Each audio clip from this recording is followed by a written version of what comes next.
আসসালামু আলাইকুম রাহমাতুল্লাহ। প্রিয় ভাই ও বোনেরা, নির্বাচনে আমরা কাকে ভোট দেব, এটা খুব গুরুত্বপূর্ণ বিষয়।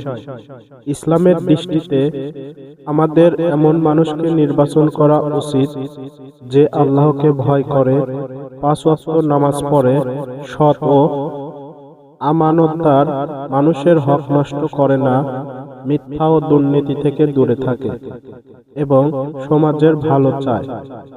দেখে নিন সে ব্যক্তি মানুষের উপকার করে কিনা, সত্য কথা বলে কিনা এবং ইসলামের আদর্শ মেনে চলার চেষ্টা করে কিনা। আমরা যেন যোগ্য, সৎ ও আল্লাহভীরু মানুষকে সমর্থন করি। আল্লাহ আমাদের সবাইকে সঠিক সিদ্ধান্ত নেওয়ার তৌফিক দান করুন। আমিন।